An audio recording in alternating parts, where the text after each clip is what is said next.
The Trans-Pacific Partnership has been controversial from the get-go, with opponents demanding more transparency and saying the international trade agreement was being co-opted by corporations, not to mention what it could mean for American workers. The Obama administration was pushing hard to get fast-track approval from Congress, but it all seemed to come to a crashing halt on Tuesday. Today, however, thanks to a lot of lobbying and some modifications, the fast track may be back on track. And while the TPP was caught up in national politics, some city council members right here decided to take matters local and declare New York City a TPP-free zone. Now, the resolution introduced by Councilmember Helen Rosenthal, who happened to be here yesterday on a different matter, actually passed. But could a municipal action like this actually trump a federal law? Should it actually become law, that is. Here to talk about this and what the TPP might mean for New Yorkers, we're joined by Lilac Nachum. She's a professor of international business at Baruch College. Thanks for joining us. Thank you. Thank you for having me. Of course, we also want to welcome Michael Tickley. He is the national field organizer for Health Gap. Thanks for being here, Michael. And also Eric Weltman, the senior organizer for Food and Water Watch in New York. Thank you. Hey. Yes, welcome to BK Live. What is TPP? I can't seem to get a clear answer on that from anywhere. Well, Food and Water Watch maintains that the Trans-Pacific Partnership, otherwise known as TPP, is a dangerous trade agreement that threatens the safety of our water, our air, our food, and environment. Food and Water Watch maintains, along with many of our allies, that this is a dangerous power grab that will undermine and threaten and derail many of the rules and regulations that protect our health, our communities, and environment. Again, we believe this is an effort by corporations, multinational corporations, to really undermine democracy itself and enable communities and states and governments to pass laws and rules and regulations that protect us. Which is why I would just quickly add that Attorney General Eric Schneiderman has come out strongly against the Trans-Pacific Partnership, as well as a number of state legislators. Professor, that sounds like a partisan view of what TPP may be. Absolutely. What would the Wikipedia editors say TPP is now that we've heard what the water and food people would think? Yeah, absolutely. The argument that corporations can utilize the agreement to their benefits is completely foundless. Individual corporations have no power in trade agreements. Trade agreements are being signed by governments, and governments only have power to decide about the terms and modify them accordingly. Corporations do have some influence on politicians, especially here. Yes, to the extent that's the only way by which they can influence the terms of the trade. But trade agreements are known to bring enormous benefits for economies by opening up new markets for the companies, by bringing in new products for the customers, by creating enormous amount of job opportunities for the locals. And the New York City in particular is posed to have so many benefits of the recent trade agreements because of the structure and the nature of the New York City economy. So while it is absolutely true that there are costs and benefits to trade agreements, and there are winners and losers, New York City would definitely be among the winners. So why is it so secretive? I'm sorry. No. What's the big secret about it then? That's a really good question, and that's an issue that a lot of us really have. There's absolutely no transparency with this trade agreement, and this is the largest trade agreement that our country's ever been in, which is quite undemocratic, that a lot of people don't know what's in there, and it had to be leaked through WikiLeaks.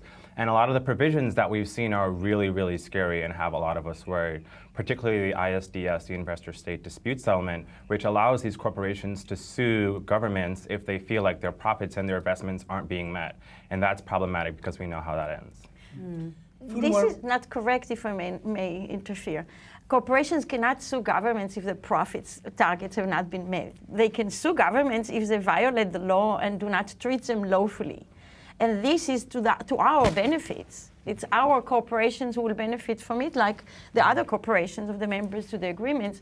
But U.S. corporations will surely benefit from this. So this will not go against them. This is in favor of them. Food and Water Watch is part of a large and growing coalition of environmental organizations, including the Sierra Club, labor unions, including the AFL-CIO, the communication workers, health organizations such as Health Gap. These organizations, this vast coalition of organizations is united in maintaining that the Trans-Pacific Partnership would be a threat to our communities, to our jobs, to environment. If this was such a benefit to New York City, I can't imagine why the New York City Council would pass a resolution condemning the Trans-Pacific Partnership. If this would be such a benefit to New York State, I can't imagine why Attorney General Eric Schneiderman would condemn it. If this would, create jobs, why would unions be calling this NAFTA on steroids? I mean, if we want to draw the line from the city council to why they are opposing it, we spoke to Councilmember Rosenthal, and she said that there were three sort of pillars that the city council was talking about. One was that the smoking ban that we have in New York City could possibly be undone because Philip Morris could object to it on the grounds of profitability, and that if you can't smoke freely in New York City's restaurants or clubs or even city parks now, it cuts into their profits, and also paid sick leave, saying that other multinational organizations could say by giving people time off, you're cutting into our profits. So she's drawing a trajectory saying we're treating this as an investor state, and that investor states become, in effect, nation states. So back to the argument of corporations can't control what countries can, but we're giving the same rights that they can litigate, making these companies and corporations nations in court. No, corporations cannot litigate anything. All what they can do is lobby for the governments to litigate. And the government is very unlikely to pass any laws that will go against the economy. Why the New York City Council is in favor of that? That's a big question that I keep asking myself. They're obviously not familiar with they're not familiar with the economic arguments and have not studied them carefully.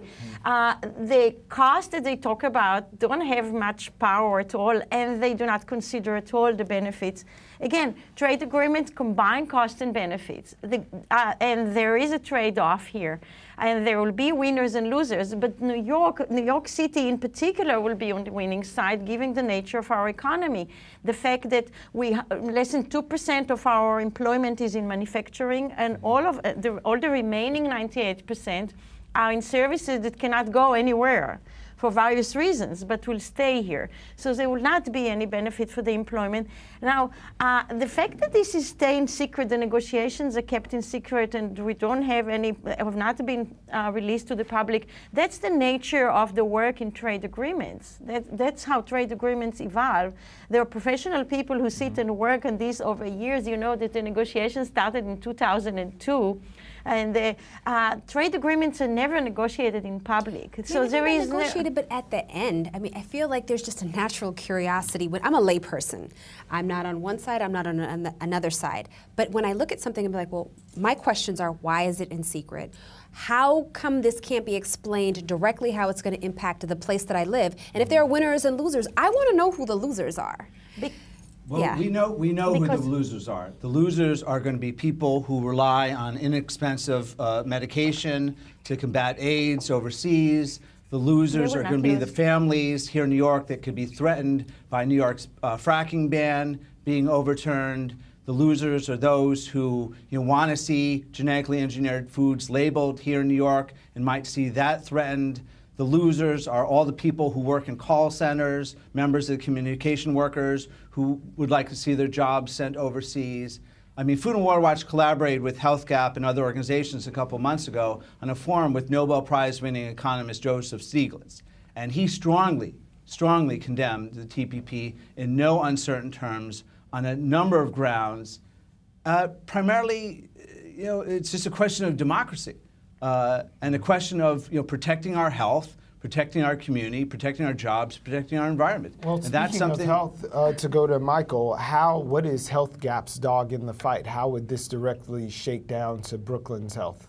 Well, Health Gap particularly is an international global health group, and so that's our concern, is that this trade agreement will hinder access to generic production in a lot of the countries that are involved in these negotiations. And that's particularly scary for countries like Vietnam, which have a long history of generic production for HIV and hepatitis C.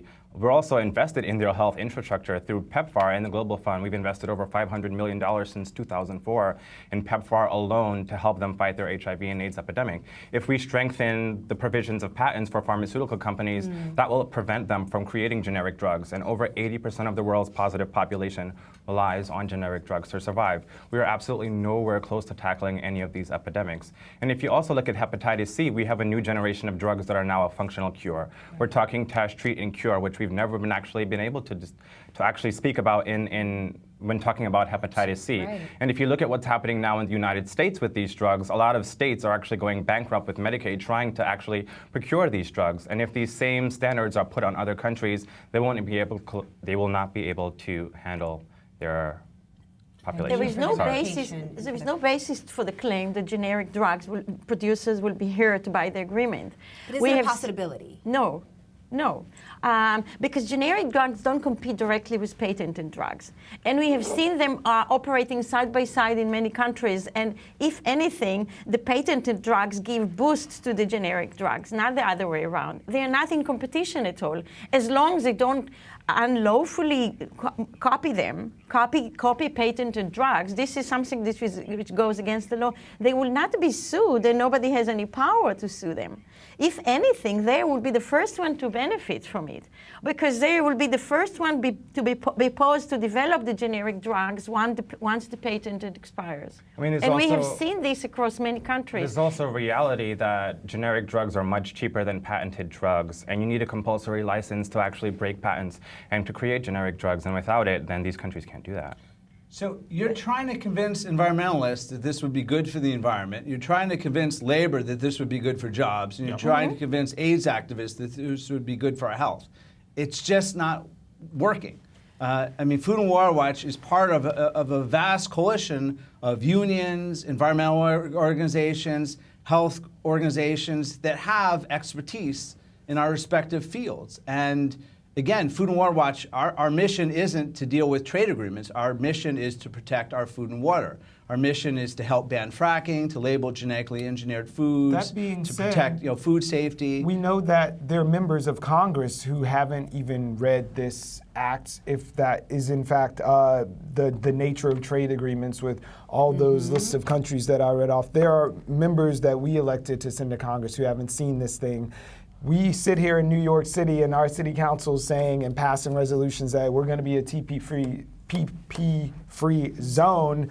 Are they wasting our time? Right. These are very real problems that you guys are talking about with access to generics and fracking and all of these things that we have some limited power to take care of, and it's a largely like show measure. So what should we be doing instead of tilting at the windmill of TPP on the city level? It is extraordinarily important that legislators send a message that they feel like their authority could be undermined by this trade agreement. And that's what we're seeing. We worked in Westchester County where the county legislators, sent a letter saying that they opposed the TPP because they felt as county legislators like their authority, their ability to do their jobs could be undermined by this trade agreement. And likewise, you have council members, you have state legislators who are saying the same thing.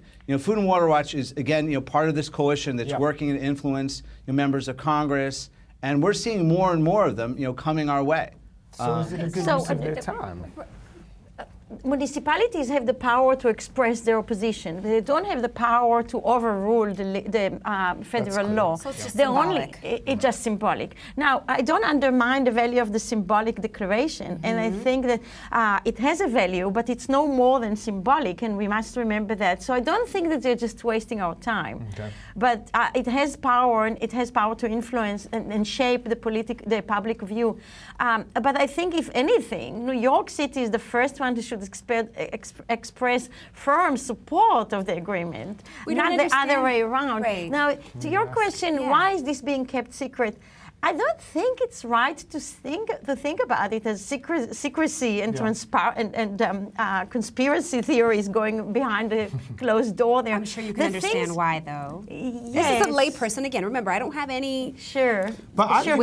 think we've gotten to the essence of the secrecy. So I just want to ask, when we're closing, like what each of you, if the sky is falling down, so TPP, they get it together and sign tomorrow, what's the #1 real life benefit that you think will come to New York? Like name it and say, we'll have this job in this sector. And I want to know from you guys, what is the worst thing? What is the worst case scenario if TPP were to pass in real ways that Brooklynites could understand in our everyday lives? Right, let's start with you, Okay, Professor. I think it will open up a lot of opportunities for our companies, many of which are based here in New York, and their headquarters operations are based here in New York. This agreement will enable them to grow large. We have seen this impact in the case of NAFTA, and this agreement will be double the size of NAFTA. They will grow larger. They will have to grow larger their New York-based operations and hire more high-value-added employment to manage on a global scale,